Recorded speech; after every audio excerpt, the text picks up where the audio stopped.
Hi again, first graders. I really miss you guys.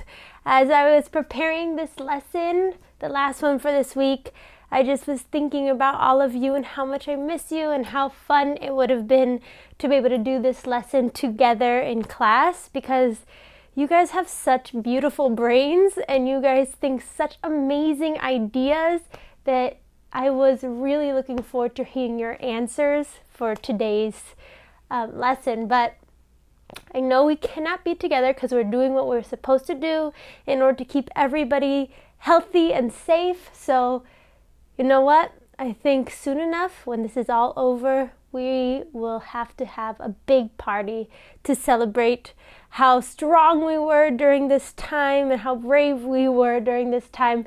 And then we can hang out and maybe do a little bit of learning then too. So with that being said, we will start our last lesson for this week, our last lesson for An Ocean of Animals, and I'm really excited about this lesson, so let's dive in. Our objective today is I can retell a nonfiction text by identifying the main topic and important details I learned from the text. Okay, so what is a main topic? Well, a main topic is kind of like a main idea. And a main idea is what the story, page, or section that you're reading is mostly about. I love to think about main idea like a pizza. So I love to think it's the whole pizza. What's the whole thing about? And then I like to think about the details, like the toppings on the pizza, like a pepperoni or mushroom or a green bell pepper. So when you are thinking about your story and trying to find the main idea, you could always ask yourself, what is the text mostly about? You could reread it. That means you read it more than one time. And you could visualize as you're reading it. And first graders, I know you know how to visualize. We have practiced that a lot this year, and that is so helpful in finding the main idea. You can also re-look at the first or the last sentence in the book. You could look for clue words that are used a lot, like if you see a book and cat and cat and cat is always popping up, then probably a main idea or a main topic of that book is cats. You can also use the text features, like the pictures, the headings, the title. All of that can help you understand what is that story mostly about. So keeping that in mind, we're going to think about an ocean of animals. And what do you think it is mostly about? Now, before we left school, we had been learning how to use a really cool main idea and details web. Now, what we saw in school was a paper like this one. And I know you don't have that paper, but guess what? You can make your own in your notebook. So if you have a notebook or a blank piece of paper, you can make your very own details web. You can have, I made it a rectangle and some square shapes because that's easier for us to write in. And you can make it bigger than this one if you want to give yourself more writing space. And it gives you a space, your center space for your big main idea or your main topic, and then little spots for your details. So I am going to give you some time to go make one of those right now, either on a piece of paper in your notebook, and then when you get back and get that ready and you have something to write with, then we'll get started with the rest of the lesson. Okay? Go ahead.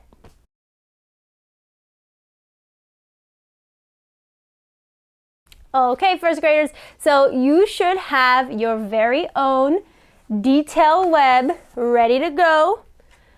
And I'm going to fill this out. As I'm filling it out, you are welcome to fill yours out with me, or if you have some different ideas you want to put in there, you can also do that, just so long as they are from the text, An Ocean of Animals. So when we were thinking about the main idea, what's the main idea of this text, we learned there's a lot of ways we can find it. So I'm asking myself, and Mr. Sock Monkey is also asking himself, what is this mostly about? Well, I remember it talked about the ocean. It talked about animals that lived in the ocean. Oh, and when I used that text feature of the table of contents, it reminded me that it talked a lot about the different zones that are in the ocean. So remembering that and remembering all the animals that it talked about in this book, like sharks and crabs and manatees, that makes me think that the main idea of this story is that many animals live in different parts of the ocean. I think that's the big idea. That's that big pizza idea. Now, in order for that to be true, I have to have details to support that main idea. I have to have facts from the book that prove that this is true. So, let's see if we can come up with some. I am going to look through my book and kind of jog my memory and try to remember some of the things I learned. Okay. All right, it talked about the coastal zone.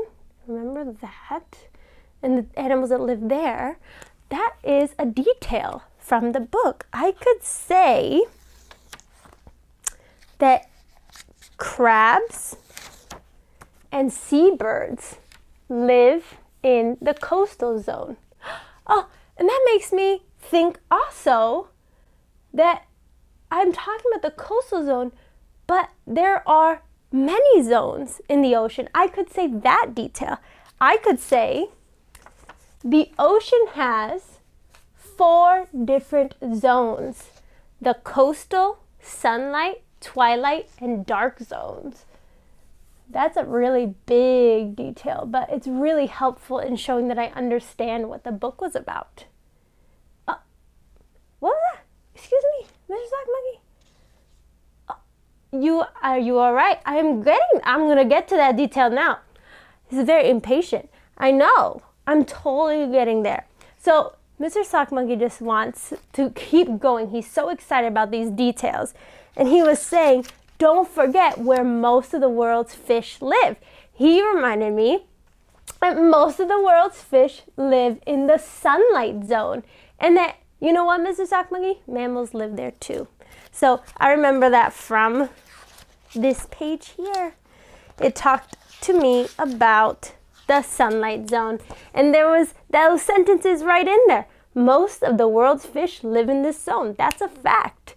And that is a detail that proves that many animals live in different parts of the ocean. Okay, let's keep going. Another detail that is also about the sunlight zone is that coral reefs grow in the sunlight zone.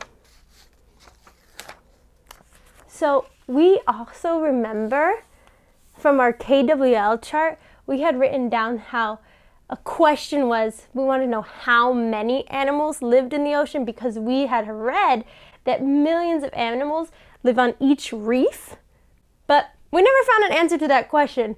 But that is still a detail I'm able to put in that proves that many animals live in different parts of the ocean, like the sunlight zone. Okay, I'm going to give you a moment to think of your own 2 details. We have 2 spots left on our chart. And before I share with you what me and Mr. Sock Monkey are thinking, I want you to take a moment, write down what are 2 more details that you remember about our text, An Ocean of Animals. Go ahead.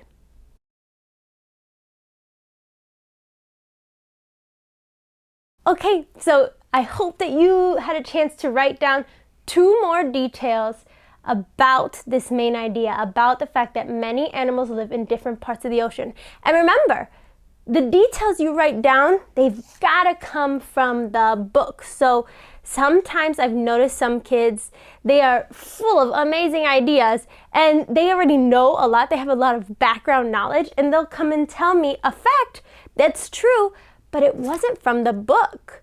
And when I am trying to understand if they understand the book or not, that is really confusing to me because I say, well, you're right, that's a fact, but it didn't come from the book. So make sure, friends, that as you're thinking about main idea and details about a story, that you stick to the story. tell me facts you learned in here. And then if you have extra stuff you want to say that you already know, your text-to-self connections and your background knowledge, you can always share that separately. But try to stay focused on the book for this web. So, Mr. Sock Monkey, he came up with another detail. I do wonder if you have the same detail that he has. Are you ready to tell him? Oh, yeah, he wants to tell you. So, he was really excited about this one because this particular sea animal stood out in his head. He remembers that the dragonfish lives in the twilight zone where it is very dark. Do you guys remember that fish? That dragonfish was so crazy looking. But I remember that. That is a detail from the book. Oh no, these guys do not want to stand here. Okay. Now, Mr. Sock Monkey, I have one more detail for you that I also remember. And it is about the last zone that we learned, the dark zone. And my detail that proves that many animals live in different parts of the ocean, Mr. Sock Monkey, is that the dark zone is the deepest zone, and it is very dark and cold. But tube worms live there. So even there in the darkest, deepest, coldest zone of the ocean, there are still animals living there, which is pretty cool. Now, Mr. Sock Monkey, we have completed our main idea and details web. We are now ready to use it to retell a nonfiction book. When we finish reading a story, one of the best things we can do for our brains is to share that story with someone else. We get a chance to tell someone everything we've learned, and you might be teaching them something new if they've never read the book. So we have a lot of practice retelling or telling about fiction stories, stories that have a beginning, middle, end, but we haven't practiced that much retelling of a nonfiction book, first graders, so we're really going to start learning how to do that. In order to tell my main idea and details web in a story way, in a retelling way, I have a couple of sentences I can start using, or sentence stems. So I'm going to model this for you today, and then I really want you to go and practice it with someone at your house. So a parent or a sibling, or even like your dog or your cat or any pet you have, they'll listen to you too. And so you can let them know how you learned how to retell a nonfiction book. Are you ready? Okay, I'm going to start. The topic of the book is, so the topic of the book, or the main idea, is that many animals live in different parts of the ocean. Okay, now I'm going to tell them the things I learned. These are the details. You see my details, my toppings there on the side? Now, I'm going to tell what I learned. I learned fact one of my facts, and I can pick because I have 6. I could say, I learned crabs and seabirds live in the coastal zone. I learned that the ocean has 4 different zones: the coastal, sunlight, twilight, and dark zones. I also learned that most of the world's fish live in the sunlight zone. Mammals live there too. Now, if I want to be extra awesome, I can keep telling what I learned.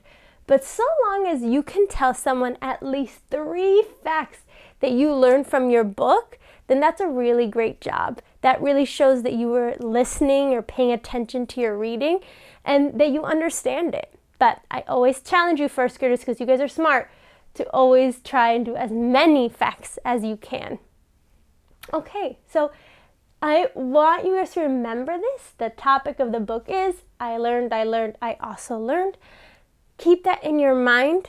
I'm going to show you something else before we end our lesson, but I do want you guys to practice that nonfiction retell with somebody after the video. Okay? So, maybe you'll want to tell someone about this book, An Ocean of Animals, but maybe you would rather retell a different story that you have at home. So I'm going to show you how you can do that. I picked up another book about an ocean animal, sharks. This book is called Fly Guy Presents Sharks, and it's by Ted Arnold. And even though it has Fly Guy, who's a fictional character, it's still a nonfiction book that's going to teach me lots of facts about sharks. So when I pick up this book and I'm doing my independent reading, one thing you could do is grab some Post-its and get ready to mark every spot that you find an important detail or something that you learned, so that when you're done, you could tell whoever is ready to listen what you learned about in your book. I'm going to show you how to do that. Fly Guy Presents Sharks by Ted Arnold.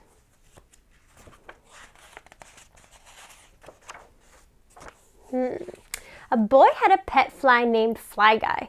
Fly Guy could say the boy's name. Buzz. Buzz and Fly Guy were at the aquarium. "Let's go see the sharks," said Buzz. Fly Guy seemed scared. "Sharks are cool," said Buzz. "There's nothing to be afraid of here at the aquarium." They dived in to find out more. Scientists have found about 400 different kinds of sharks. I think I just found a detail. That's a fact that's really interesting to me, and I did not know. I've just learned that. I'm going to grab a Post-it. I'm going to mark this page. That way, when I'm done reading the whole book, I'll remember to come back to this important detail so I can teach that to someone else. Now, as I continue reading, I could find other facts like sharks have been around for over 400 million years. That's another huge detail. And I could grab another Post-it and make sure I mark my page. Now, when you're all done, you're able to use the book to retell it. Don't be afraid to use your book and open it up. The one thing teachers want to make sure you're doing is just using your own words. Don't read directly from the book when you retell it to someone. Use your own words just like we did here, but you can totally use the book to use it. I know sometimes my students are scared too, but don't be scared. So when I go back and retell this book to someone, I can open it up and say, "Oh yeah, I learned that there are about 400 different kinds of sharks, and I also learned that sharks have been around for over 400 million years." And I can go on and tell them all the facts that I learned. Okay, friends, well, that is the end of our lesson today. I really look forward to hearing what books you guys read, what nonfiction books you picked to do your detail web on. I'll be checking in with my students to see what they wrote down. I'm really excited to see it. And I'm excited for you guys to just practice retelling the main idea, the topic, what you learned to the people at home with you, because it's really great practice. Let's check if we met our objective today. Our objective says, I can retell a nonfiction text by identifying, that means finding, the main topic and important details I learned from the text. Did we do that today? We found the main idea.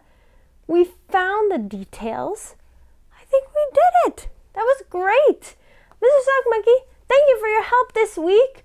We have learned so much, and we have practiced such important reader skills. I can't wait to find out what we have next week. What? Mr. Sock Monkey knows what book we're reading next week already. How did you know? But you can't tell them. It's a secret. Okay, he's not going to tell you. He won't tell you. You will have to tune in next week to find out what new nonfiction book we're reading. And until then, keep reading your books at home. Keep practicing your retells. Practice your KWL charts. And I'm so excited to see the work you guys are producing. And I know Miss Tapia and Miss Price are really excited too. Until then, see you next time, Mustangs. Bye.